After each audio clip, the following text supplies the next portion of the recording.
uh, maybe I'll leave him and fall in love with you, operator. Oh, so here we go, sort of. Live, well, that's super weird. Yeah, I don't know, I just, okay, here we go, I hope. You're live, I see you, there it is, there we go, here we go. I refreshed it, now I see it, yay, live, again. I'm just gonna read. Woots, I see you, no banned words allowed. Hi, good morning. Thanks for streaming, Matt. Ooh, there you are, Matt. Um, I could just read. Hello. I perhaps find it more amusing than is reasonable to just literally read live what everyone is saying and have that just be how we spend the entire hour. So, what are those bloop sounds? Mr. Wang, if you don't mind me referring to you formally. That's the sound of somebody subscribing to the channel. I thought you guys could hear it the way it's set up. I'm not an expert on streaming, but I'm a lot of cargo cult thinking on this side of the camera regarding streaming, where somebody says set this to this and set this to that, and I go okay, and I don't really know what I'm doing. If it works, I stop trying to learn about it. So let's see. Commander Claw, you don't have to stop listening to Jazz Fusion, man. Go check out some like Weather Report. Some bitches brew, you know, there's nothing wrong with that. You could spend, I would, if I, I would probably prefer bitches brew right now to catching up to your stream. So let's see, what are we doing? Excuse me. We'll get to the thing.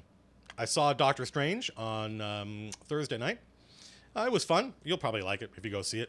I thought it was actually pretty forgettable. But that's not the same as saying I had a bad time. I had a good time. I usually have a good time going to the movies, even when I see a movie I didn't really like that much. But there were at least two really interesting points in Doctor Strange that I liked, and they're both at the end. So if you stick with it, I think you get a pretty good payoff. The way a lot of people are subscribing. I don't stream often enough, I think, to warrant the subscription. But look, Matt, some people would try to watch you read your Twitch chat for an hour. I believe that. Question: is there any kind of idea you have? Okay, so Mr. Click has a question. Matt Colville, is there any sort of idea when you might do the prepping Cult of the Reptile God video? My schedule for recording videos is, if there's a subject you're looking forward to, you're just gonna. I don't know when it's gonna happen. Sometimes I get 3 videos done in the week, and sometimes, like, I try not to go more than a week without recording a video. I started recording the second politics video last night and didn't get very far with it. And some videos are better off with a script where I write everything out and then I just read it to the camera. I have a teleprompter. It's really just it's not a device. It's just a piece of glass. And then some videos I can do extemporaneously. So that turned out. So no, I don't have any. I really want to do. I want to go over lots of adventures. Basically, if I've run an adventure and I liked it and thought it was good, I think we should talk about it because you might like it and think it's good, and you'll learn from what I learned. So yeah, the ending was pretty great. Stories by Jack. I really thought that the way Doctor Strange solves his problem is not only unique to, I think, any Marvel movie we've seen so far, in that it actually is clever and requires some thought. It also uses the rules of the world that we've seen before, which I know a lot of people really like. I'm not really one of those. I don't read fantasy novels for the magic system. I know I have friends that do. I'm not one of those. So the fact that it actually makes sense in the context of what we're seeing, to me, is just a bonus. How does the picture look, by the way? Huge audio sync issue. Am I having audio sync issues? I shouldn't be. Is anybody else? Is it uniform? It might be, you have to switch. I think if you're in the, watching Critical Role, I remember them having audio sync issues, and you have to switch to the HTML5 player, right-click on Twitch. I think switch to HTML5 player. I'm not sure. Audio sync is fine for some people. Good picture. Audio is good. So this is, I think, the first stream we've done from the camera. We're not using my Logitech webcam, which is what I typically use for live streams. We're using the $2,600. I bought it used for about $1,000 less. Sony VEG, whatever the hell NEX VG30. So hopefully, okay. About 20-second desync on source. No, I don't think there is a quarter of a second. Picture is clean. Okay, so I think you may just need to refresh or switch to HTML5 player. Let's see if I missed there. We got a couple questions. Do you think doing these streams more often to do the diaries instead would be more or less of a pain? So we stopped doing the campaign diaries. We actually haven't. We only played D&D once since then, so you're not missing anything yet. Although I hope to play next week. But you know, I spend about an hour recording the live stream videos, and of that hour, there's only 20 minutes of usable stuff. So doing a live stream version of it would just be a babbling mess of me getting something wrong and having to go back and say it. Go, oh, I forgot to tell you this. You know, it wouldn't. I don't think it would sound good. Otherwise, I would do it. So let's see. I don't know how many people are in chat. It seems like a lot. So the reason we're doing this, did I see the movie in 3D? No, I did not. In fact, let me move the chat so my eye line is a little bit better. Somebody asked a question I get a lot in the stream. I mean, I get a lot, period. They asked it in the stream about how I got to be a professional writer. But there's a podcast that I linked to it on Twitch that I was on, Remedial Game Theory. So search for Remedial Game Theory, Matt Colville. And I started about the 18-minute mark, and I talk about how I got into the business. So if you want to be a writer in video games, don't want that. That is not a good thing to want, because there's no track for it. No company needs writers the way they need, for instance, programmers or animators. If you want to get into video games, go get a degree. And those, by the way, rolling the dice on being a writer in video games is insane. Like, your odds are going to be something like 1 in, like over 200 people applied for my job. And so right out of the gate, but like everyone who applies for the UI programmer or animation programmer or animator job gets an interview, right? So if you're going to invest your time in something, go to college, get a degree, study animation, go to art school, study programming. And otherwise, the number of companies that have full-time writers are very small. And there's no real track as to how to get into it. We're going to talk about Volo's Guide to Monsters. Let's get to the subject of the issue. How is the house renovation going? Slow. Pretty much the way you would expect it to go.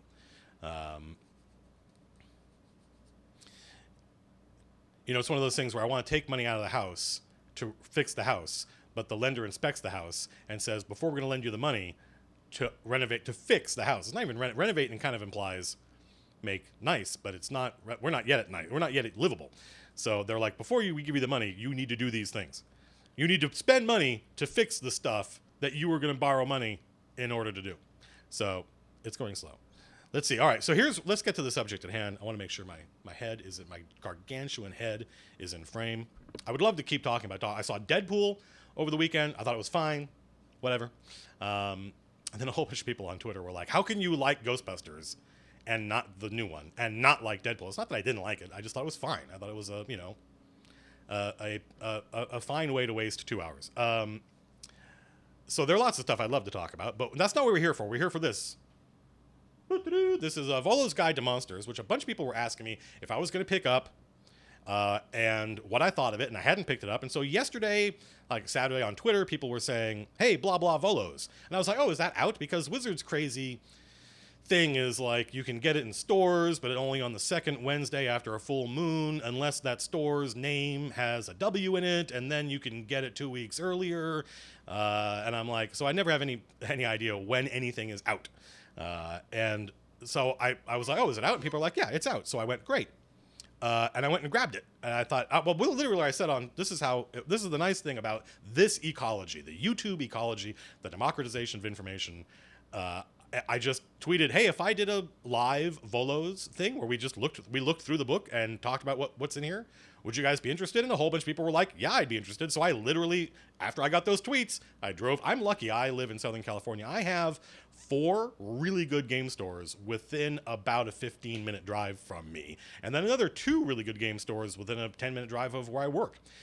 So I had a large selection. I picked this up at the Dice House in Fullerton. I called the Guild House, which is probably where I would have gone because they have a cat. But then Google told me that they don't open for half an hour. So unfortunately, they lost my... I just said... Here's a matching video. I just said Google's name. And so my phone woke up and said, oh, what? What? Do you need me? No, relax. Down, Google, down. So let's check out Volo's Guide to Monsters. Immerse yourself in monster lore. Already I'm a little Lore is one of my trigger words. I have to stop every once in a while. This is not the most. This is why I need a producer. You know, with all the no money I have. That's not true. I have tons of money. Money is not the issue. It's just time and stuff like that. I am a well-paid employee at Turtle Rock Studios. But like, Matt's not a fan of gore and excessive curses.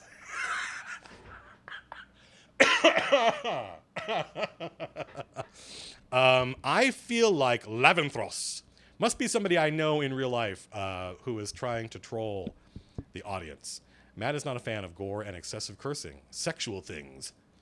There were sexual things in Deadpool. That's why I didn't like it. Is the guy on the cover holding the special edition of the book itself?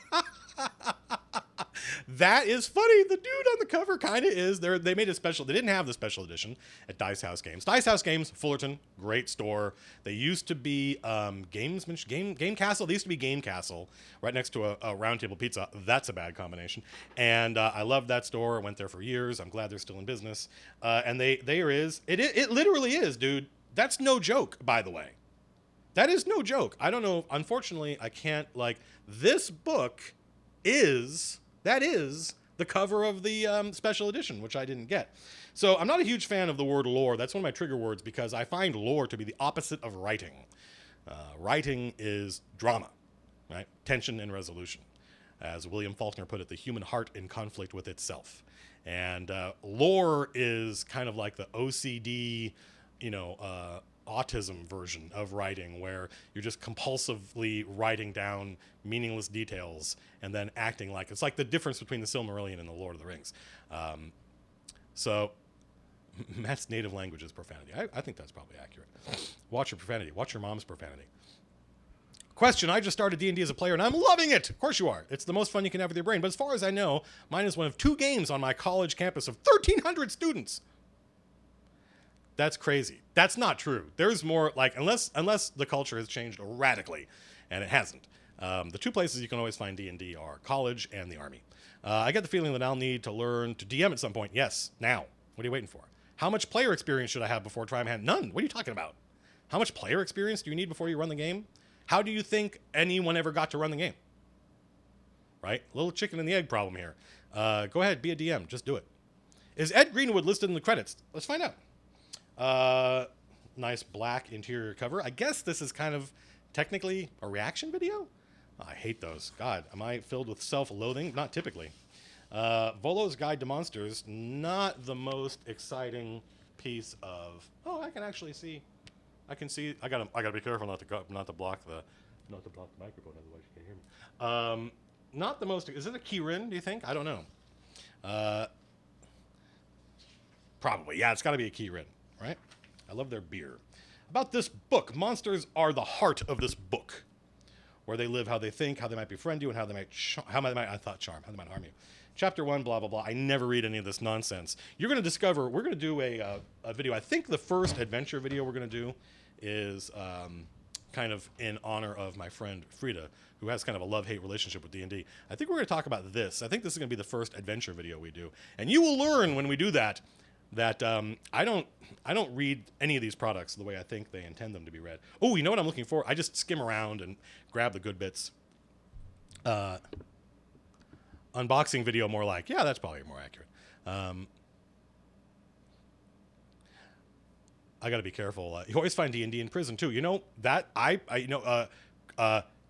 Camrusapas. I bet that's accurate. If I were in jail, I'd be like, yo, we're running D&D. So yeah, what does the zany disclaimer say? Yeah, good question. Dungeons & Dragons, D&D, Wizards of the Coast, Forgotten Realms, the Dragon Ampersand, which is a portmanteau of the phrase and per se and.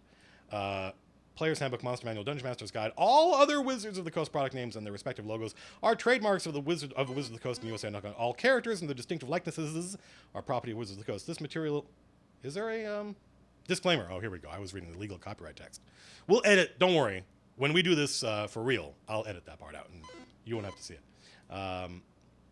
Tyler Jacobson is the microphone. Tyler Jacobson is the. I'm always a huge fan of companies that credit the artist, because that was not true for a long time. Disclaimer, Wizards of the Coast does not vouch for, guarantee, or provide any promise regarding the validity of the information provided in this volume by Volo Thamp Gedarm. Is that not a Forgotten Realms name? Do not trust Volo. Do not go on quests offered by Volo. Do not listen to Volo. Avoid being seen with him for risk of guilt by association. If Volo appears in your campaign, your DM is undoubtedly trying to kill your character in a manner that can be blamed on your own actions. The DM is probably trying to do that anyway, but with Volo's appearance, you know for sure. We're not convinced that Elmister's commentary is all that trustworthy either, but he turned us into flumps the last time we mentioned him in one of these disclaimers. Additional design, Ed Greenwood. I think that guy's got some kind of crazy contract. When they bought the Forgotten Realms from him, part of his deal was that they would publish like 1 or 2 Forgotten Realms novels a year, literally, I think forever. Like as long as there is Ed Greenwood in Forgotten Realms. Wow, there's a lot of monsters in here. This is a big, you can see it. My LCD screen makes this look a lot less readable than it is. But there's tons of monsters in here. So let's go. Ooh, there's a Knoll Fleshnar. There's a Knoll Hunter. There's a Knoll Witherling. So already I am happy with this book. Let me tell you why. One of the things I loved about 4th edition was the fact that there's like 8 different kinds of goblin. Right? So you didn't have to sit there and take a goblin and say, okay, I want a goblin shaman, and then spend your time monkeying with the base goblin to make it a shaman. You just grabbed Goblin Shaman. And Goblin Shaman had abilities. And if you used those abilities, you didn't have to be a good DM. You just used those abilities. This is also the criticism against 4th edition. You didn't have to be a good DM. You just used those abilities, and your players are like, wow, that Goblin Shaman is really powerful and really cool, and as a result, you seemed like a tactical mastermind. And really all you were doing was just using the different abilities of the different goblins. Yeah, I agree, Chris Hamill. Oh, hey, Chris. That giving credit has to be a criteria in that regard. I think things are better now, but I grew up in a time when I worked in this business for 10 years, and credit has always seemed like I'm like, yeah, I don't know why. Credit is free. Just give it away, right? Give it away. It's free. That's the you're being subscribed sound. Preface. So here's the preface, which is a bunch of text, which I'm not going to read because who gives a shit? Monster lore. Don't really care about monster lore. Oh, I know that's the purpose of the book, but this is my live stream. It's not Wizards of the Coast's live stream. I might read this stuff later, but generally speaking, the DM's job is lore, right? The DM's job is it's Errol Otis. I think you'll find L'chaim the Learned. Learned in many things, but not Errol Otis's first name. Hey, Matt, I asked this on Reddit, Tanith said. Do you feel these new play races? Oh, I have no idea. We'll talk about playing evil characters. I don't know. So yeah, there's lots of. It looks like based on my cursory examination that there are more options if you want, like at least for Knolls, there are more options. So stuff like this, let's talk about monsters and their ecology stuff. Never really cared about that kind of stuff. There are charts here for different beholder. Like there's a chart where you roll. So I don't know why. I guess this is the beholder section. So here is literally, it looks like about a dozen charts. Something crazy just happened. I don't know. I don't have so many things running. I just, a little fairy sprinkled some pixie dust into my room. At least that's based on the audio cue I just received. Maybe I hit some kind of, I don't know, something crazy is happening. I must have hit some kind of threshold of subscribers.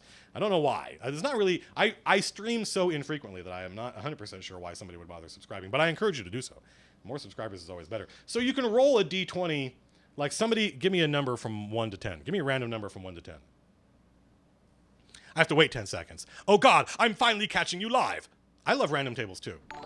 Ah! Oh, somebody's hosting my channel. Oh. 11. No, you had one job, Thaneth. 6. Hi Wang, Mr. Wang. So the beholder you're fighting has hourglass-shaped irises in its eye.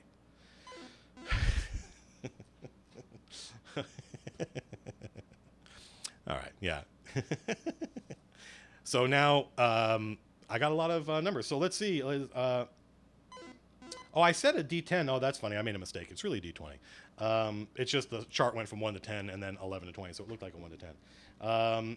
What color is the skin? Dynamite Dan DNT says 4. Therefore, the beholder you're fighting has green skin. It's got green skin and hourglass-shaped eyes. Not hourglass-shaped. So beholder body diameter is a 1 to 12. So let's grab Ben Jaminin. 4421's 9. That means it's about 5.5 feet in diameter. our green skinned beholder. What is its skin texture? Its skin texture, Zugord96 says, is a 7, and that means somebody else is hosting me. I'm not sure why. It's either a smooth beholder or a warty beholder or a wrinkled beholder. Man, how many beholders are you gonna fight in your game? How many times I've run D&D? I think on average we're close to every week. If you count the 1985 to 1994, where we often played more than once a week. But let's say once a month. I've run D&D. Let's say twice a month. I've run D&D twice a month for the past 30 years. And I think I've maybe used 2 beholders ever. So wow, this is a lot of information for what is the skin type of your beholder. I imagine if you were like the city of the beholders, then yeah, I would need all this information. So you can see that it's a whole bunch of charts on how to customize your beholder's visual appearance. Sorry, I keep hearing these. I think somebody said it's the sound of somebody hosting me. Thank you for the host. If I can figure out how to do it, I'll host you back. Whole bunch of stuff about... Oh, there's actually... Oh, here we go. Now, this is interesting. Variant abilities for beholders. When a beholder's dream imagination runs wild, the result can be an offspring that has an unusual or unique set of abilities. You know, I grabbed something from this. I don't know where it is. We'll have to find it. It was in the preview online. And so hopefully over the course of the game... it'd be nice if I could just magically find... I've already used one of the monsters in my game, and it was pretty awesome. But when we get there, you will see how I take stuff from the monster manual, and I get an idea in my head of how it could be used or what it is that often has nothing to do with what the designers intended, and I just grab it and use it. That is a lot of hosting. I'd host your stream just to see that reaction. What if what happens if you host someone hosting you? You gotta watch Doctor Strange and you will see the answer to that. The beholder with a horn of Orcus. Yeah, that was pretty cool. I really thought that beholder should have won. I think if Matt Mercer had been using my beholder mini, which is, I don't know if you can see it, it's right there. I think if Matt had been using that mini, that beholder would have won. Oh, is there a Veneris? Is that right? Am I pronouncing that right? Check out Fantasy Grounds' Check out Fantasy Grounds' roll table. Rollable. I'm sorry. I was making fun of something you didn't say.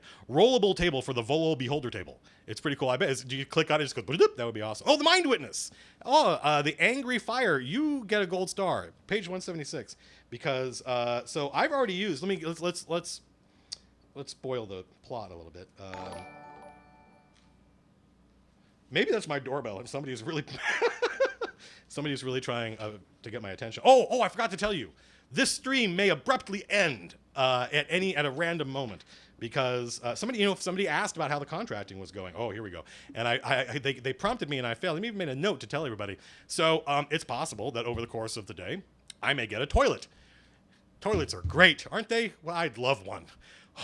I have 2 bathrooms. Technically, I do have a toilet. Luxury. I have 2 bathrooms.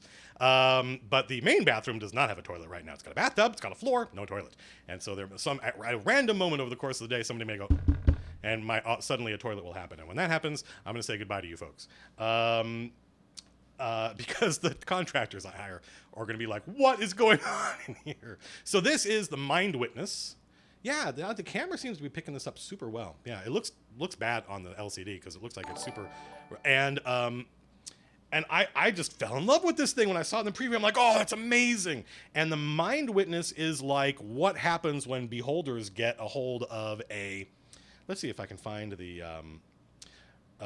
if a beholder can be... Oh, it's what happens when mind flayers get a hold of a beholder. If a beholder can be stunned and brought safely to the brine pool of an elder brain, it can be converted through cerebromorphosis into a mind witness. I added a syllable to that word because as I read it, I thought it really should be cerebromorphosis. The process of, or according to this, seromorphosis. I like cerebromorphosis better. I did it on purpose. That wasn't an accident. It transforms 4 of the beholder's eye stalks into tentacles. So I used the Mind Witness as kind of the telepathic and teleporting. I don't even think these things can teleport, can they? No. I decided that this thing was what. So the one campaign diary you missed was the one session we played. The players had gone back after finishing the trolls, and Nicodemus became the leader of the troll tribe. They went back to the hidden gnomish city of Zanzarite and were staying in the inn, which the gnomes keep for trading and traveling purposes. So it's human-sized inn called the Pearl. And while they were there talking to their buddy Coronon, a whole bunch of drow teleported in and attacked. And I used this thing as like the teleportation hub. Like it's got abilities, and it's this and they were like, what is that? And it was super. So I gave it an ability it didn't have because I thought it was neat. The idea that it's not even really, what's its intelligence? 15. I decided that it wasn't even really like, it didn't talk. It's more like a machine, right? I thought that was cool. And the players, I had them roll, and I think it was Graves, because Graves is a warlock. He's a patron. His Balothamog is his patron. So we've decided that he knows crazy stuff. And so he was able to deduce, he didn't know it, but able to deduce how how a mind witness is made. So let's go back. Chris Hannell is now hosting me. Total D4 says Matt Colville, and then there's a little I don't know what that is. Hey guys, I get it. Yeah, the mind witness who said Hi Wang, why do I always come across your comments? It says, whoa, that looks awesome. Yeah, it does. Whoa, thank God you've got a floor. I do. I didn't for quite a while. There was no floor in there.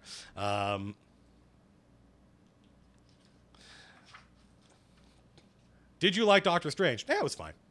If you want to go see a movie and you go see Doctor Strange, you will have seen a movie. What more can you ask for, really? That's a lot of hosting.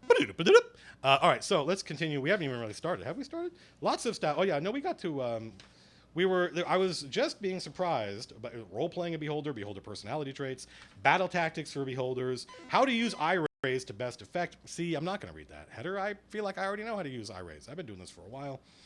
The Mind Witness used the players. I love the battle with the Drow that you folks missed. The battle with a bunch of Drow and the Mind Witness, because it was one of these. This is the nature of, I think, my campaign right now. Is battles tend to be super swingy. The players went from thinking we are all definitely going to die, and I agreed. Like, often they think they're going to die, and I'm like, what are you guys talking about? Like, players often they are very bad. Players are not good at diagnosing combat, I don't think. They think they're going to die when they're not. They think everything's fine when it's not, which I guess shouldn't be a surprise because they don't have the data the Dungeon Master has. They don't know what you know behind the screen. But they went from thinking we are going to die, and I agreed, to it being a complete cakewalk. And it was largely because of Graves casting fear on the Mind Witness. Oh no, that was a big part of it, because the Mind Witness could probably have fixed what Salar Bearmantle did, the druid. He turned into a Tyrannosaurus Rex, and then the Mind Witness used its telepathic ray, which, by the way, I rolled randomly. I had the players roll. I love whenever there's a random let's screw the players chart. I love having the players roll for it, because it sort of adds insult to injury. So I had the players roll to see which eye stock was going to be used, and they rolled. It was the not telepathic. It was the telekinesis eye stock, and then I rolled in front of them for which player it was going to affect, and it affected Salar Bearmantle. So he turned into a Tyrannosaurus Rex, and then the Mind Witness pushed him telepathically and pinned him to the wall, thereby rendering his claw bite and all the nice things about being a Tyrannosaurus Rex moot. And then Salar Bearmantle turned back into an elf and went and cast sunlight, which dispelled all of the darknesses that all of the drow had. The drow had plunged the entire inn into darkness, and that's when the players were like, there's a Mind Witness and 5 drow, they all have poison, and only 3 of us can see. Right? They were doomed until Salar Bearmantle cast sunlight. So here are some variant abilities for Beholder. Anti-magic cone. Oh, I get it. Oh, this is cool. Yeah, see, so I skim, and I'm like, no, I don't care about that. No, I don't care about that. And I go, ooh, this is useful to me. It might not be useful to you. You might not care. I run, as you know, typically kind of an old school game. So I like mechanics. I like crunch. So instead of, unless otherwise, so there's a list here, a little chart of the actual eye rays that a Beholder has, and then different things you could give it instead of that. So instead of an anti-magic cone, what if you get Mirage Arcane instead, or Power Word Stun? That would be cool. Or instead of charm, what about banishment? Banishment. I love banishment. Banishment is one of those, like, failure save, you're going to have a bad day.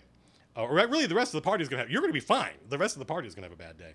Instead of sleep, Ray, what about blindness, deafness? What about misty step? That's pretty cool. I like that. Hey, Trograph. Hey, I think it's Matthew, right? Aren't you French? There are segments that I feel like I Tyrant and the Lithiad. Yeah, I prefer stuff like I Tyrant and the Lithiad. These were adventures that had the lore in them. I think I prefer that. Oh, look, it's a map. A nearly useless to me map of Beholder Lair. See, it looks like it's just a piece of art. It doesn't, whatever.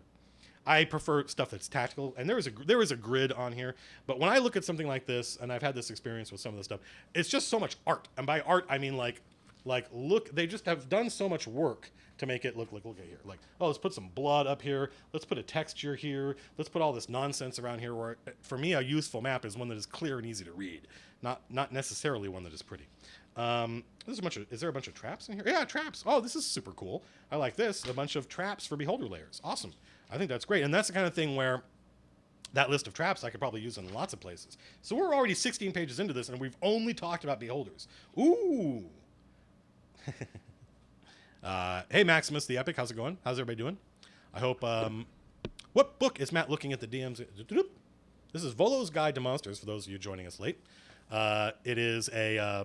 it's a monster book. It's Wizards of the Coast just trying a different way of making a monster manual. It used to be they would release a monster manual, and then 9 months or a year later, they would just release another monster manual, Monster Manual 2, Monster Manual 3, and it would just be more monsters. And I'm fine with that. Like, I liked the Monstrous Compendium, where it was a 3-ring binder, and what you got was perforated sheets. So if they released a new goblin, you could tear it out of that new supplement, and because it was perforated and it had 3 holes, and you would put it into the binder next to the other goblin, so everything stayed alphabetized, as opposed to having, like, even with this now, right? Like, there's a whole bunch of new gnolls in here. So now if I want all gnolls, I have to have the monster manual and this, right? Because the normal gnoll, I guarantee you, is not going to be in this.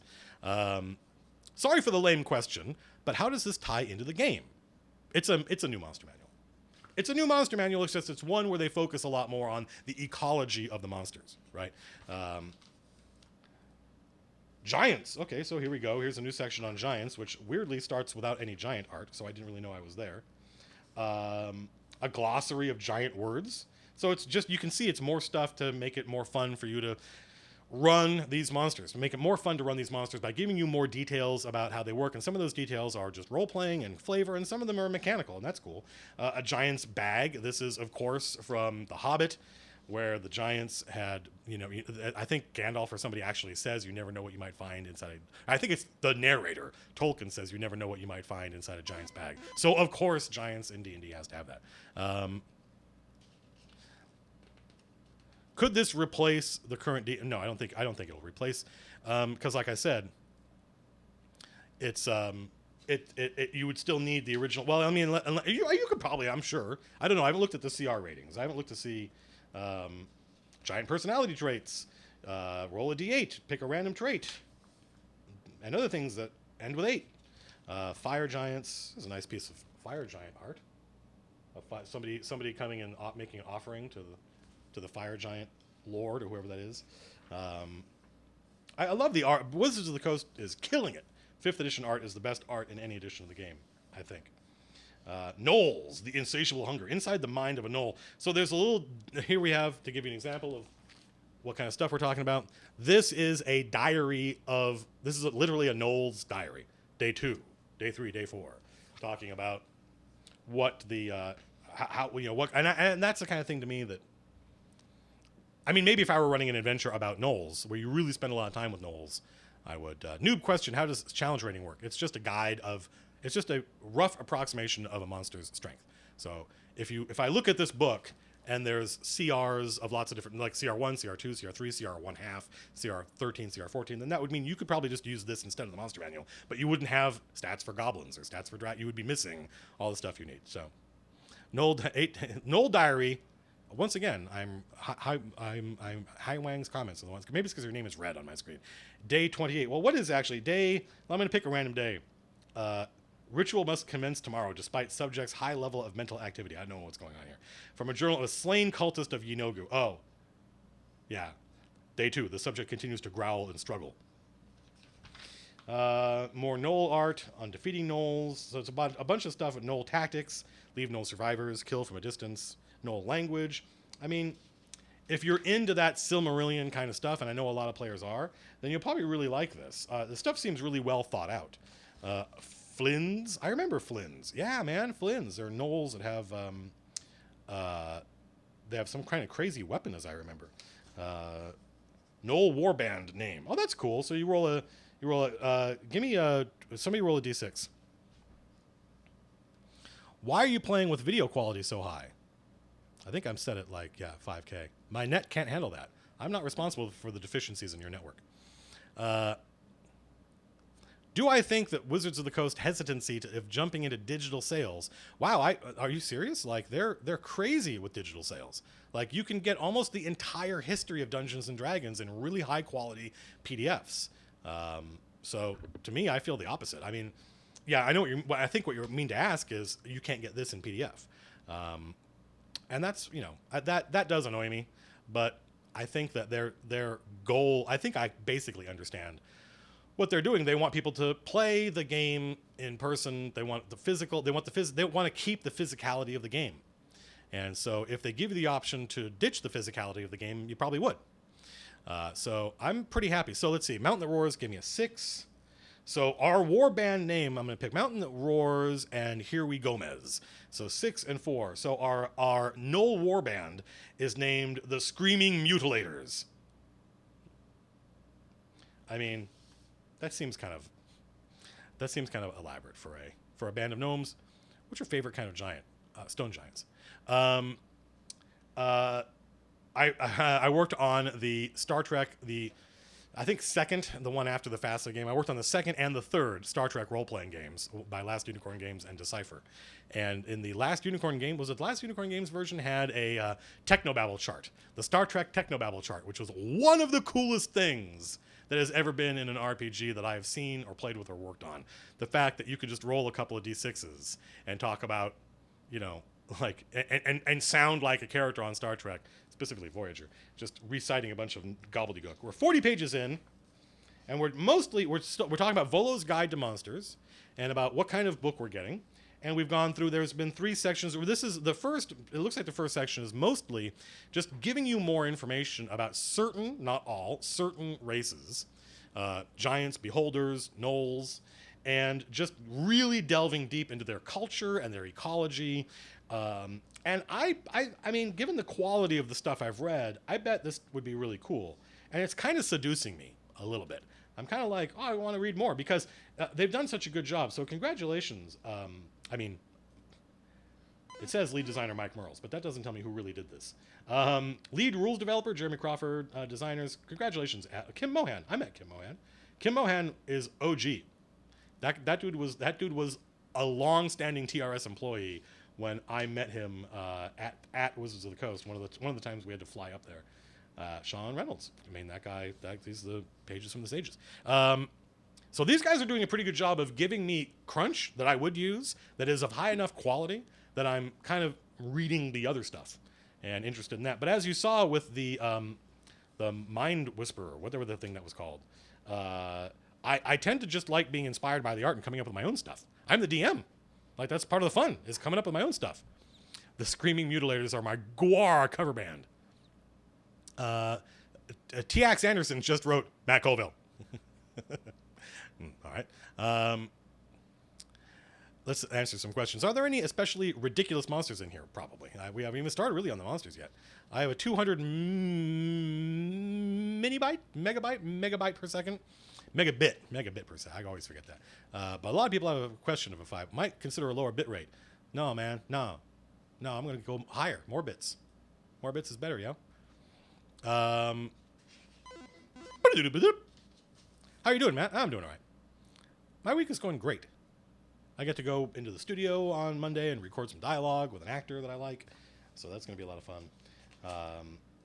So are we on goblins? We're on goblins. So now we're in goblins. Well, goblins once had many gods, but the only one who survived Malgubiet's ascendancy is cruel... Stand by. Kurgor Beag. Kurgorbayag. There's a sidebar here about Kurgorbayag.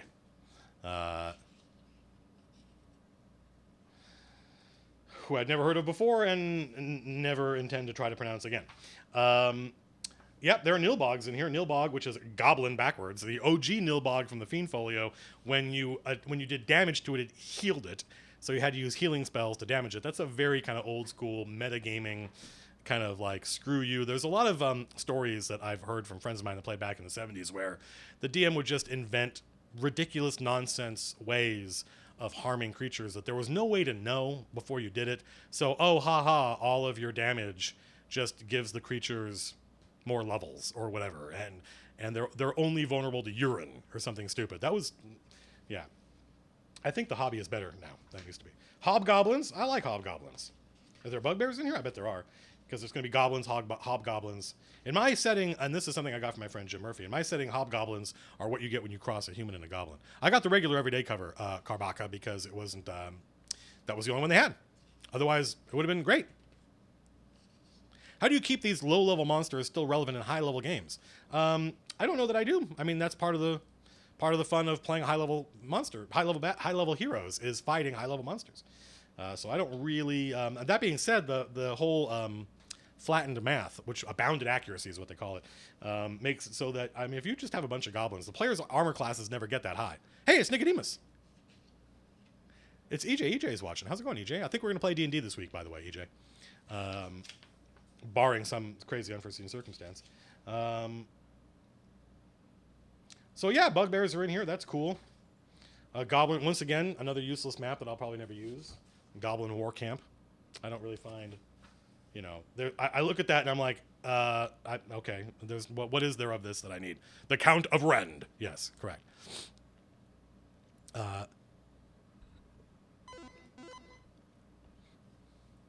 Yeah, I agree with Mate's heyo. Matze heyo. Matze heyo. You can always reskin scats. Don't reskin a scat. That's disgusting. From high-level monsters and make it the Goblin King or something. Completely agree. I do that all the time. Hags. Oh, this is interesting. Hags. Like, so far, well, you like hags or like beholders. So they've picked some interesting monsters to flesh out. Hag names. All right, give me a D12. Everybody roll a D12. We're going to find out what our hag's name is. Maybe I'll leave him and fall in love with you. I was recovering from a brief cold. Mr. Highwang, 7, 13. No, 13 Ghost Crew. 7, what do we get? We got 7, and then a bunch of people who failed to follow instructions. Let's say 7, 8, and 2. So our hag's name is Granny Peggy Frogwort. There's a chart. Lots of charts in this book. Mike Merles loves charts, and I'm 100% in favor of that. We roll randomly to see what is our hag's personality. So Spy Wind gave me a 3. This hag enjoys wagers as parts of her bargains, which increase the risk and the stakes.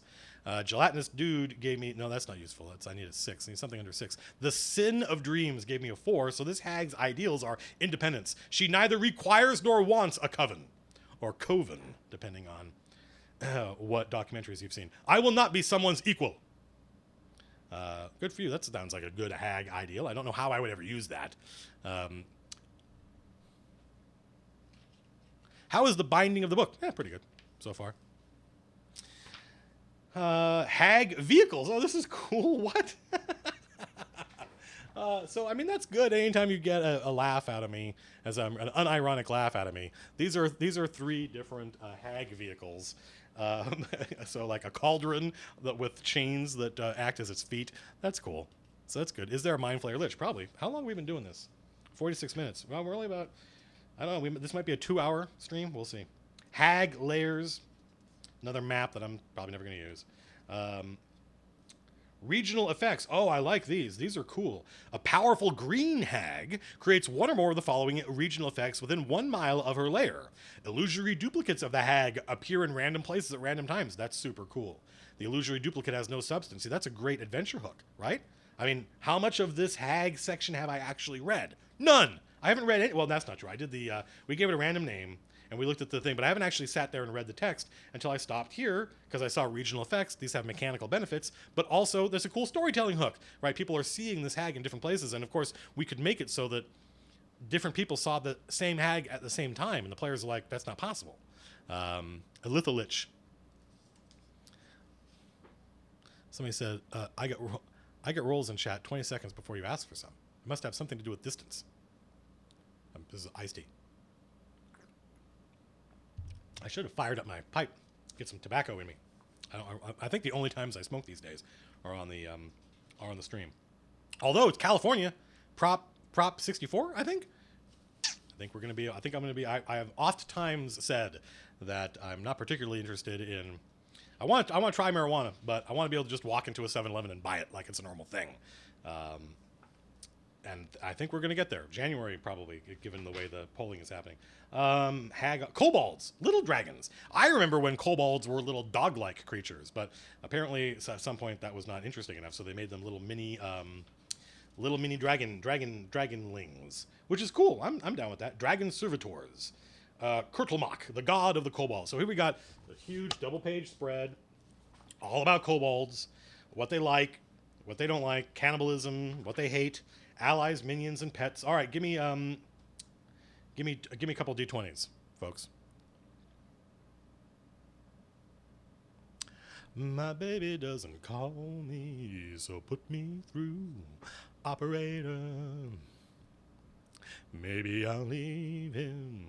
I'm going to ban people that give me ranges outside the what I asked for. I got the mountain that roars. Hey, gave me a 13, and general cross 31 gave me a 1. 13 and a 1.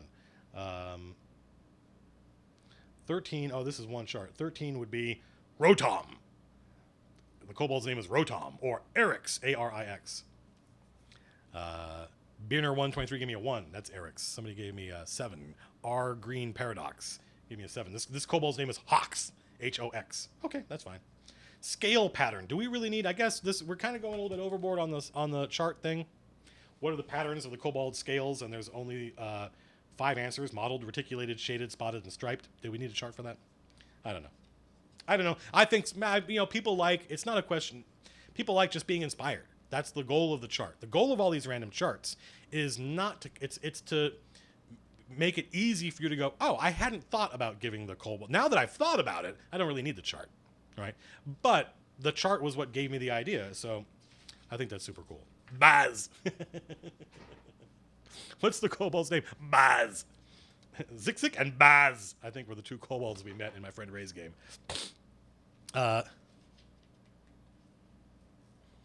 Let's see. I remember here, Tuckered's kobolds, yeah. I don't know, it's a good question. Here we are there's a kobold lair. I mean, this is, again, you see how this is like, to me, this is like 60% art and 40% lair. So I'm not sure how useful I would find this, but this seems a little bit more useful than the others. Kobold layers. So there's all sorts of traps in here that you can deal with when you're fighting kobolds to make it. But I don't see anything in here to answer your question. I don't see anything in here that's really like Tuckered's kobolds, except, I mean, I don't really know that Tuckered's kobolds was anything except a lesson in how to use the environment and traps and just thinking cleverly in order to make a large number of low-level guys super useful. 00A, there was a hex color. Roll for, yeah. There was actually an RPG that no one ever played. It was kind of I think mostly a joke, where there were stats like that. Mind Flayers, the Scourge of Worlds. Variant, Mind Flayer Scion. Mind Flayers sometimes devote themselves to the deeper study of psionic power. And many excel at using their innate psionic? That's not a word. Psionic energy to duplicate the casting of spells. So there's a whole bunch of things about using spells, using psionic. See, that's the thing, is one of the reasons I don't like psionics in D&D. I like AD&D psionics because they were just this different, they weren't magic. They were different things. They weren't just, oh, you can cast these spells, but with your brain instead of, well, I do everything with my brain. I swing a sword with my brain. My brain tells my arm what, that's dumb. So I liked that kind of psionics. I don't like the psionics where it's just, oh, and there was, I think 3rd edition had a psionics book where it was like, their own. Whoa, that is cool. What is that? Whoa, that is cool. I guess that's an elder brain. So I guess this is a picture of an elder brain and some kind of like transport thing. And there's also a picture very reminiscent of Star Trek II: The Wrath of Khan, one of my favorite movies. Is that like a mind flayer? It's a baby mind flayer. It's a larval. That's the word I was looking for. A larval mind flayer. The Gith never rest. Enemies everywhere. Elder brains seek stability and safety for their colonies, and a colony can remain in a relatively peaceful state for decades if it can evade discovery while it acquires food. Sounds kind of like the Zerg. Two kinds of events can disrupt the tranquility of a colony: an invasion and the appearance of an Ulitharid. I like the fact that the Gith Zerai and the Gith Yankee. I remember I worked on I wrote a whole monster book for Eden Studios, the Liber Mysterious, and I added, there's the Gith Duros, I think, are in there. I think we had to change it to Duros because somebody complained. So it might be just the Duros, but I wanted them to be the Gith Duros, and they were the third Gith race. I like the idea that Gith just show up randomly and attack mind flayers. The rise of an Ulitharid. Rarely, the process of ceramorphosis, or I'd say cerebromorphosis, yields an Ulitharid, a more powerful mind flayer that isn't beholden to the elder brain's whims. The appearance of an Ulitharid causes a surge in the colony's collective intelligence, creativity, and strength. Oh, that's cool. So it's kind of like an alternate version of the brain. It competes with the brain. That's cool. That's neat. That's cool. Role-playing a mind flayer. Mind flayer names. Somebody roll a d12. It looked like that elder brain tank was being pulled by quaggoths in harnesses. Yeah, it did. That is cool. Isn't that cool? That is neat. I got some mind flayers out at Blue Table Painting coming back. Thaneth gives me an 8. So this mind flayer's name is Sardsult. General Cross gave me a 3. This mind flayer's name is Drukt. Drukt, D-R-U-K-T. Blitzenkrieg gives me a 1. This mind flayer's name is Arangual. Orangal, I think is how it is. Yeah, correct. Nipresu, Nupuresu. These are not your names. Your mom, well, maybe it did. I don't know. Unpronounceable Lovecraftianness coming, correct. So what is this Volo's Guide to Monsters thing? It's pretty much what it says on the tin. It's a book with a bunch of monsters. I think we've seen this art in the preview before. It's something being vivisected. Mind flayer layers. Be wary of the mind flayer layer. So here's another map that I'm never going to use. Nautiloids. Ooh, this is interesting. When I say that, I mean, I just read the word nautiloids in a header, and that interests me. Mind flayers employ bizarre flying ships called nautiloids. Oh, I get like the Nautilus, like the sea creature that they named, that Jules Verne named it. Able to move through the astral plane. Nautiloids can also, yeah, this is cool. I would use this. Nautiloids, see what I mean when I say they're kind of seduced? Like, I don't normally, lore is not that interesting to me. It feels kind of, but this stuff's cool enough that I would probably bag it.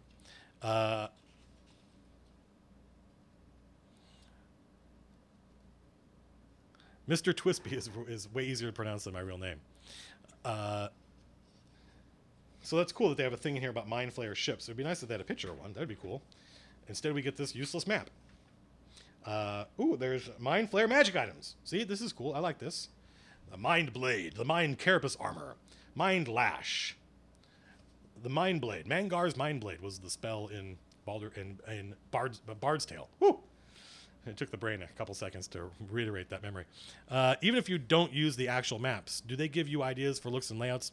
They don't give me ideas. They might give you ideas, but I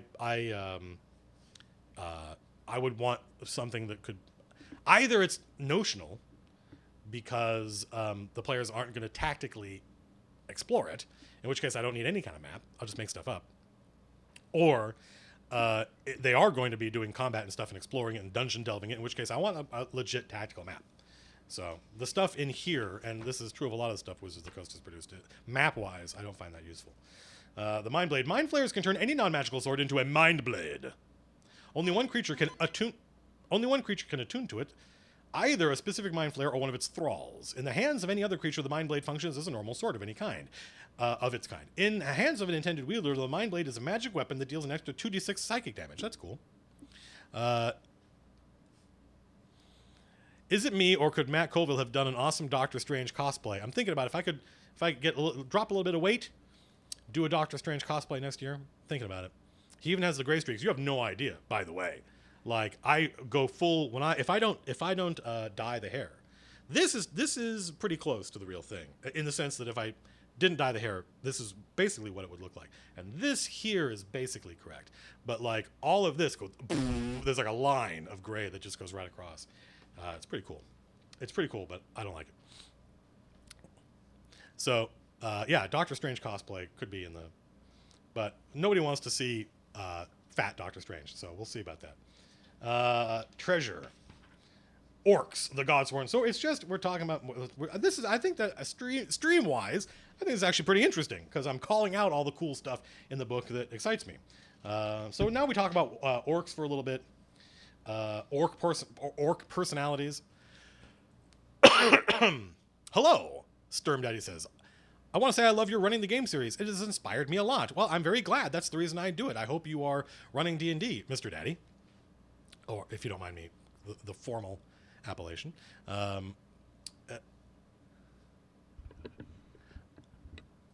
Autocorrect madness. Somebody's sitting in a car wash right now watching me. Wow, mobile. Nice. Hello, Matt and chat. Hello, Beat Nasty. Mind Flayer UFOs. Yeah, I think that's pretty cool. When Matt, ashamed of his cool gray hair, feels bad. No, it's not the question of being ashamed. I feel shame. I've confirmed Matt Colville dyes his hair. Are you kidding? Is it not obvious? Just watch my videos. My hair color changes all the time. I don't do crazy stuff like blue, but I do try different. I do try different shades of browns. Hey Matt, what's a creature in there that you think is lame? we haven't really gotten to the creatures yet. We just gotten to the creatures that already exist. We've done beholders and mind flayers and kobolds and goblins. There's actually quite a lot in here, and just more about them. I want to know if you have any advice on inspiring role playing between party members. Give them problems they can't solve by fighting. My players have no problem talking tactics before entering combat, but never seem to role play or talk in character. Well, they said they want to, but I don't know. Throw an NPC in there, give them an NPC ally who can fight, right? Somebody with class levels, and then have that. Then you role play that character, and challenge the players to role play back. I think that's useful. You haven't Salgoose 400. You haven't actually missed any of the. Yeah, I do dye the beard. Yeah, of course. Yeah, the whole thing would be. It would be a lot of gray. There would still be some color in there. My grandfather, who I think you inherit I think boys inherit their hair from their mother's father. My grandfather had nearly jet black hair his entire life, but my grandfather also had really thick. My hair, the follicles are very thin, but there are many of them. So depending on who you ask, I have either thick hair or thin hair, depending on the criteria. There are more people watching your stream than the Geek and Sundry Nerdist 12-hour charity live stream. Well, 12 hours. Like, I understand. I don't know how many people are watching. Didn't Matt Mercer do a vid on promoting RP recently? Probably. Go check it out. Matt's a smart dude. Does the book have any more? Okay, people are, yeah. Let's skip to the monsters. So we've gone through 96 pages, which there are whole role-playing supplements that are 96 pages. Ooh, there's Yuan Ti. Wow, Yuan Ti. I love Yuan Ti. Pyramid Temple. Another useless map. I don't know, slightly less useless. This looks like it might actually be something I could make work. Now here we go, character races. Now we're in chapter 2. That is a fucking cool picture. I just swore on the stream. That is a cool fucking picture of a Yuan Ti.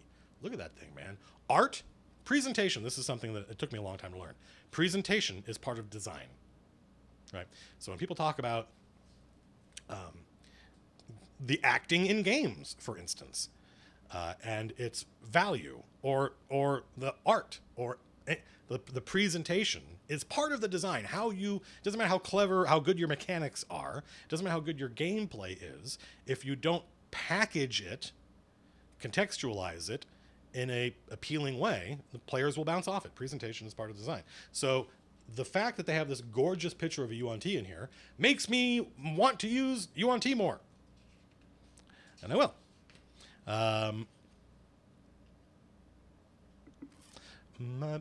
Does the book have any gnomes?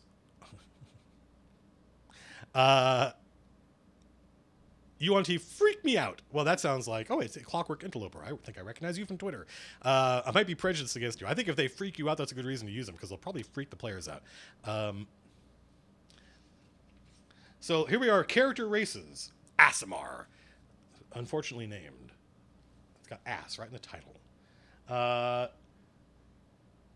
Let's see, what celestial champions, conflicted souls, is there anything in here that's useful? Oh, Aasimar traits, your charisma score increases by 2, so they would make good paladins, good warlocks. Oh, so I guess this is race fallen Aasimar, Scourge Aasimar. So the Aasimar are the half celestials, right? Which is, that's pretty goofy for my game. My game's not a very high fantasy game, although I would love running. I mean, if I ran in Tolis, which is, again, one of my favorite settings, and I ran a campaign in Tolis for many years, it was a lot of fun. Tolis is perfect for high fantasy, and something like an Aasimar makes perfect sense in that game, and I would love it. The game I'm running right now, very kind of low magic, so something that's like half demon, half angel, kind of weird. Try to make sure that I'm not... try to make sure every time you see my brain kind of go, that's just me reading the chat because I want to make sure that if somebody said something really cool or useful, we get to it. Goliaths, great, because they are in Calabris, which I would love to get back to someday. Goliath traits, I think we know what those are. Kenku, yeah, weren't these? It seems like a lot of these things were from the the adventure stuff, like the elemental princes stuff. Lizard folk, so you can be a lizard man. That's cool. Are Kenku evil? Alignment. Kenku are chaotic. Yeah, that's fine. Bird dudes, right? Kenku are bird dudes. Crow men. Lizard people. They used to be called lizard men, and then they changed them to lizard folk, which is fine. Technically, I think I prefer men, but that's because I am a language nerd, and in that context, men means human. It doesn't mean male. It's only kind of, I would say, in the past couple hundred years that man meant exclusively male, and it bugs me. I wish that we could go back to that, and we can't though. So folk is great. I love folk. I say folk all the time. You will notice me in my writings and in the videos. I'll say folk all the time. How you folks doing and stuff like that, because it's an Anglo-Saxon word. It's not Latinate. It doesn't sound, and it's a great all-purpose third-person group noun. Have you ever run a campaign using Gripply in a substantial role? I don't know Gripply well enough to ask him to... If tieflings are immediately identifiable as, oh god, it's a demon. I want my Aasimar to be more than just really pretty humans. I like that. They do a good job explaining the alien brain of a... Well, let's see. The lizard folk's reptilian nature. So this is Volo's Guide to Monsters, and a big chunk of the book is just taking stuff that you already use and are familiar with. The hair's kind of doing something.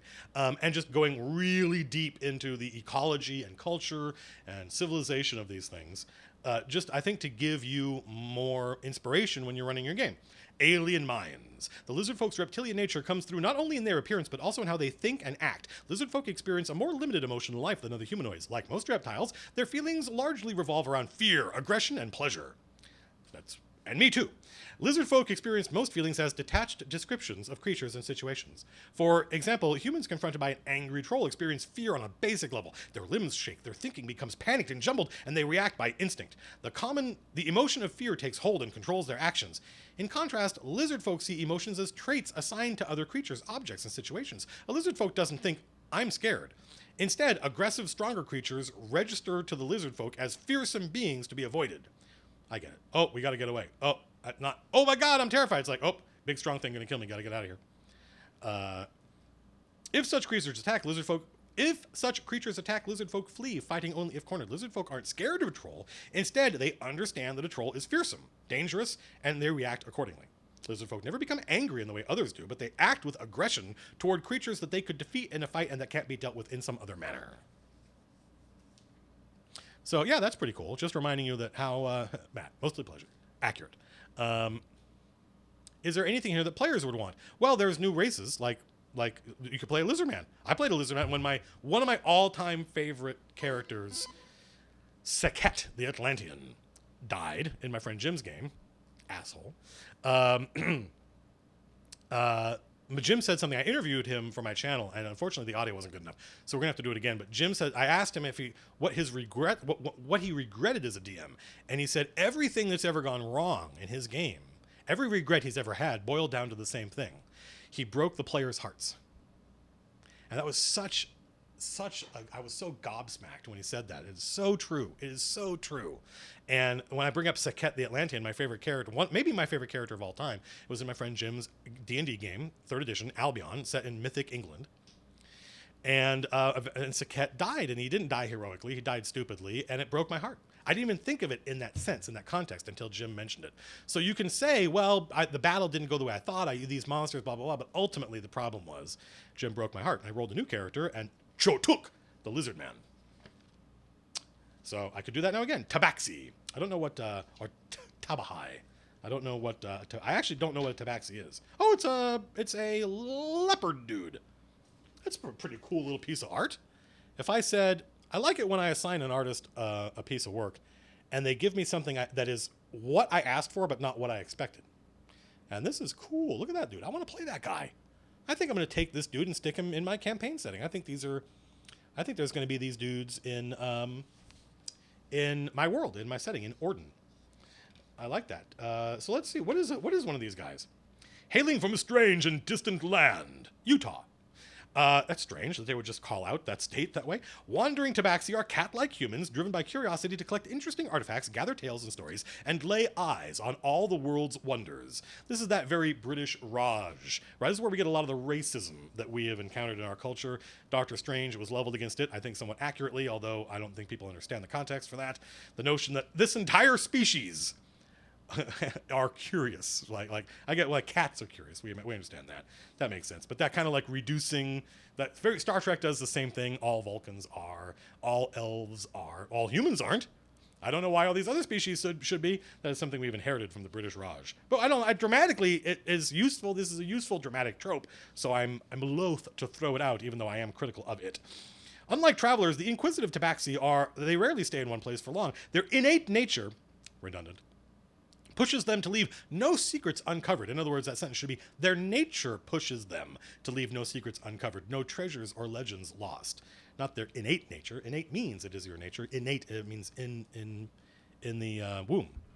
I had a friend of mine was interviewed for an IT position, and according to him, and I have every reason to believe him, one of the questions on the interview form was, do you have an innate understanding of some internet protocol? And he said, no, because innate means I was born with that knowledge.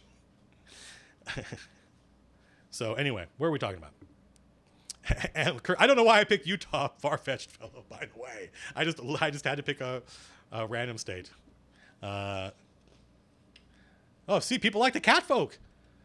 See, dear Wizards of the Coast, we have been talking a lot about different species in here, but the thing that made people super excited was the presence of cat folk. What do cat folk get? Let's talk about, since people are interested in you get Dex +2 and Charisma +1. That sounds cool. Rogues or bards. And then other stuff I don't care about. 30 feet speed. I think we could have gone to 35 for cat people, don't you think? They have dark vision. Everybody has fucking dark vision in 3rd edition. It's so annoying to me. Oh, I'll put them in darkness, and they'll be like, no, we all have dark vision, Matt. Feline agility or reflexes and agility allow you to move with a burst of speed. When you move on your turn in combat, you can double your speed until the end of the turn. Once you use this trait, you can't use it again until you move 0 feet on one of your turns. Oh, that's cool. Yeah, I like that. That's a neat ability. Seems a little bit like the kind of thing that might annoy me as a DM, because the benefit is more valuable than I think the cooldown. But I've literally thought about this for not even 30 seconds. So don't take my first blush reaction. Where are the doggo folk? That's a good question. I don't get the crazy love for cat people. Man, people like cats. All right? It's the most popular pet in America. Cat claws. Because of your claws, you have a climbing speed of 20 feet. That's cool. In addition, your claws are natural weapons. That's cool. Cat talent. You are proficient. That sounds like a placeholder name. FYI. Cat's talent. You have proficiency in the perception and stealth skills. That's neat. I like that. So that's cool. And then you can be, whoa, that's not what I expected. So, here it says you can be a Triton. You can be a Fishman. And so I expected like a mermaid, but a dude. And that's not what I got. I got just a person with green hair and gills. So that's cool. And then there's just a random piece of aquarium art, in case you've forgotten what the ocean looks like. We need the real kitty to compare. I want to play as a Knoll, but no, let's all play as cat girls. Slightly off-topic question. Have you ever run a game from the White Wolf series? Have I ever run a white... I played in a lot of them. Have I ever run... No. I don't think I have. No. I stole a lot of White Wolf stuff for other games I ran in Champions and stuff like that. It made me lose my place. Hate. Oh, wow, we were... Oh, did I skip Fearbolg? I did. I skipped Fearbolg. You can be a half giant, I guess, or whatever these things are. Fearbolg tribes. What is a Fearbolg? What is it? I thought there were like giant things. So these are PC races, by the way, that we're talking about. The Aasimar, the Kenku, the lizard folk, the cat folk, the whatever this guy is. I thought Fearbolg were like giant dudes. But I'm not getting a clear sense of that. Whoa! I blacked out for a second. I don't know what just happened. Is this the stream okay? Man, you lose your place in this book and you're doomed. So I'm not going to spend a lot of time on the... this is interesting. Monstrous Adventurers. So a lot of people ask me about this. Have you ever seen anything so far that would be good for Dark Sun? Well, cat people. For some reason, cat people make sense in the desert. Did you? To me, Kenku makes sense in the desert. Did I miss you talking about the Kenku? Yeah. Wait, you want me to go? Did you see the Orc Pub Kickstarter? I don't think I did. Fearbolg are Fey-oriented half giants. Okay, so I think I was accurate. So let's. I delved. Somebody asked about the Kenku. This is a player character race. So you can play one of these crowmen if you want. And if you do, you get +2 dex and +1 wisdom. 30 expert forgery. You can duplicate other creatures' handwriting and craft work. You can duplicate other creatures' handwriting and craft work. Oh, like a crow mimicking stuff. That makes sense. Kenku training. You're proficient in either acrobatics, deception. Okay, mimicry. You can mimic sounds you've heard. Doesn't sound very exciting. I guess it's cool. I mean, it's cool role-playing stuff. If you already had an idea in head for a certain kind of character, I think that Kenku would be good for it. And then there's a bunch of stuff in here for how to play monstrous creatures as heroes. Is there a monkey race? No. Stand by. Bard, excuse me. Bard Brimstone said, I just want to say that I'm halfway through Priest and I hate it. What a terrible thing to say. Why would you? No, I'm sorry. I'm exaggerating. I genuinely love the book thus far. Thank you. That makes me very happy.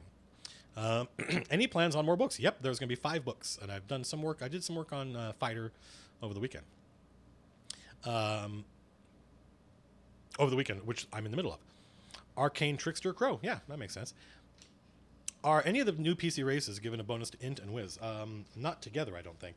Maybe. I haven't looked at them that closely. So you can play a Bugbear. So there's a whole page of stats for how to play a Bugbear. I can't read this. How to play a Kobold PC, Bugbear PC, Hobgoblin PC, Orc PC, a Yuan Ti PC. So, and of course they assume, and there's text in here explaining how if you want to be a Hobgoblin player character, you're probably an outcast, ditto Bugbear or Goblin or Kobold. But I think somebody on the subreddit /r/Matt Colville said they were going to play a whole tribe of kobolds. That would be a lot of fun.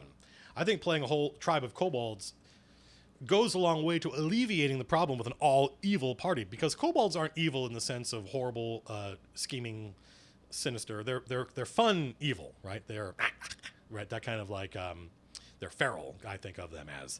And you're all members of the same tribe, and there are lots of kobolds. So if one player, gets angry at another and kills him, just make another kobold. How attached can you get to one kobold? Look closer at the aquarium picture. All right, if you insist, I will. I wouldn't. There's a whale. There's a dude in it. I guess there's a huge sea anemone thing that's big enough that there are people inside. So it's like a city, I guess. A Triton city is what it's meant to be. Is there any race you wouldn't allow a player to use? Is White Eagle? I would love a video on writing from Matt. I actually have one. I have a little kind of clinic, a lecture I gave at Turtle Rock Studios about writing. And it would be very easy to convert it into a YouTube video. Is there any race you wouldn't allow a player to use? Wouldn't allow? I don't think so. It's just you have to meet me. I think we've talked about this in another video. You got to meet me halfway, right? If you want to play something crazy, like Matt Mercer wanted to play a Tiefling Paladin in my game. And I was like, well, there aren't really Tieflings in my world.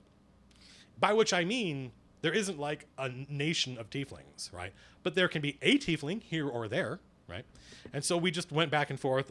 I was texting him and saying, what about this? What about that? And he was like, that's super cool. Yeah, I would love that. And so it's, so as long as you meet me halfway and you're willing to tailor your understanding of this weird species that you want to play to my setting, then yeah, you can play anything you want. And I think that's the DM's prerogative and responsibility is they have to meet you halfway, the players. But if they do meet you halfway, then the sky's the limit. In the lower left of the aquatic picture, do you recognize that symbol? No. Can I play as a table that someone cast True Polymorph on and turn me into a human? I think if you are imagining playing something that was polymorphed into a human being, I think there are way better choices than table. That's my reaction to that. Excuse me. Is there a video of Matt and Matt playing? No. No. There is not. We only did it once. I had a lot of fun. Those guys live far away. So when you watch Critical Role, you're watching people who are, especially considering I play D&D at my office. Those people are about 2 hours away. I mean, maybe 90 minutes on a good day from where my D&D game happens, about 90 minutes south of their D&D game. So those guys, it was a huge it was hugely, like a bunch of them drove down, and that was really nice because they didn't have to. And it's a hell of a drive. Different systems portray kobolds differently as to whether or not they are actually connected to dragons. Which do you prefer? I guess I prefer the dragon version. I mean, being kind of like this dragon-spawned race is more interesting than being dog people. So you can play lots of different evil races. And here we get to Chapter 3, the meat of this book. The reason I think a lot of people are tuning in. You can see the white balance. It's doing its best. Now I'm a little bit more tan. And now I'm a little bit more pale. I am a little pale. I need to get more sun. I normally spend a lot of time in the sun. Chapter 3, the bestiary. The Banderhob. The frumious Banderhob. A Banderhob is a hybrid of shadow and flesh. Like your mom. Through dark magic, these components take on an enormous and vile humanoid shape, resembling a bipedal toad. In this form, a Banderhob temporarily serves its creator as a thief, a thug, a kidnapper. That's cool. That looks neat. See, they did a good job, right? Of like, what's the first monster going to be? It better be something cool that makes players go, whoa, right? It's got an arm in its mouth. Awesome.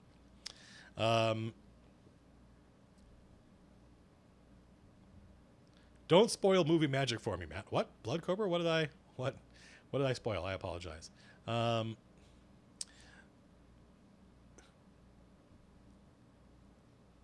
You're up in San Francisco or that area? No, I'm in Southern California. I'm where all the cool stuff is. Will we ever see you as a guest? This is the eternal question. I have come to the point, I am close to just texting Matt Mercer and say, look, the only way people are going to stop bugging me about this is if... no. No. Matt invited me onto his game, and I said I would only play on Critical Role. I would only guest star on Critical Role if I could play a Mind Flayer wizard who only speaks in Pink Floyd lyrics. And he stopped talking to me. I don't know why. He wouldn't return my texts. Seemed like a perfectly reasonable request. I feel you on the LA traffic, man. I used to drive from Orange County to LA every day for 15 years, I think. And that was, I couldn't do it again. I know it doesn't seem that way. Watching videos like this and seeing how quickly I speak, but I'm a very zen dude. I'm a very zen dude, so spending 90 minutes a day, sometimes 2 hours each way, 90 minutes up, 90 minutes back in traffic, was not that big a deal because I listened to music, I listened to audiobooks, I listened to radio. It was just a thing. But now that I don't have to do that anymore, now doing it drives me crazy. I get this legit something in the PTSD family happens to me where I start to seize up. So a Banderhob is pretty good. Here's a Bar Guest, which I have minis for these. So that's nice. Bar Guest, which is a goblin dog thing. Malgubiat, master of the Goblin Guards. Long ago, Malgubiat, master of the Goblin Gods, bargained with the general of Gehenna for aid. The general provided Yugoloths that died to serve the cause of the Goblin God. Yet when the time came to honor his part of the combat, man, we have done a lot of blah blah, and I don't know what a Barghest is yet. As an act of vengeance, the general of Gehenna created the soul-devouring Barghest, to devour goblinoid souls. Oh, they eat goblins. Consumers of souls. Okay, they're like demon things? Yes, they are fiends. They are large fiends, a Barghest is.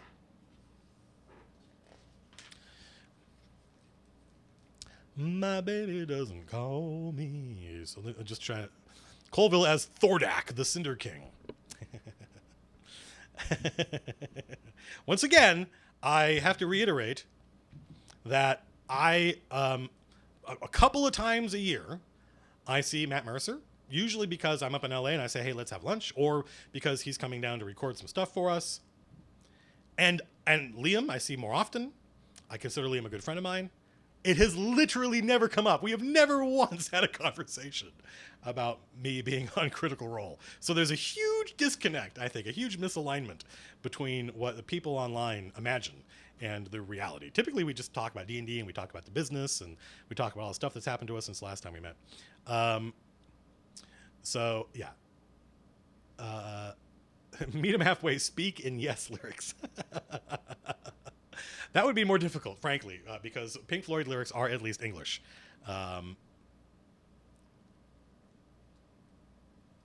Let's see. Bar guests. Speaking of minis, I don't have the money to buy minis. What do you suggest I do instead? M&Ms. You do have the money to buy minis because you could just buy not many and take a long time. Like go on eBay and look at the lots of plastic minis. You can spend you can get bags full of minis, right? They're out there, but otherwise just, use whatever, use counters. They're like, use 3D printed, not 3D, print them out, download pieces of art, use M&Ms, use Fig Newtons. That's what we did for many years. What's your favorite setting? Probably Birthright. Although if I were to run a game in a setting right now, because I did Birthright for many years, and I don't feel like I would probably run Tolus right now. Tolus and Birthright compete for my favorite settings. Tolus is probably the best RPG book I've ever read. The highest quality across the bar.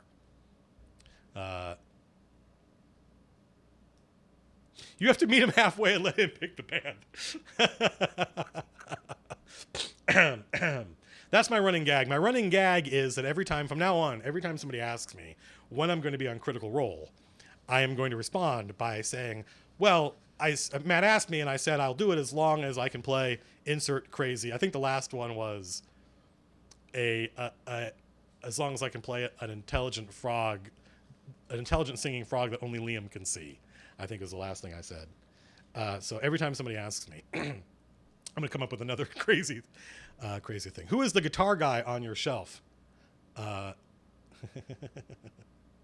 He's the composer. He's the famous composer of the top 10 smash hit, Lick My Love Pump. Starburst and Candies, yeah. Okay, great.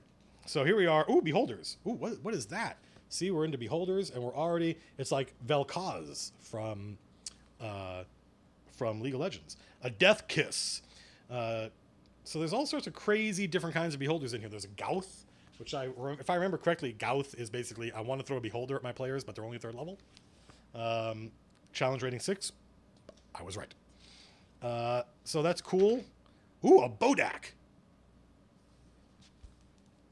I don't really know what a Bodak is, but that's a neat little piece of art. Bodak is the undead remains. See, this is what I was looking for Barghest. Remember when I was reading Barghest? I'm like, don't know. I'm still reading. Don't know what it is. A Bodak is the undead remains of someone who revered. God, sorry.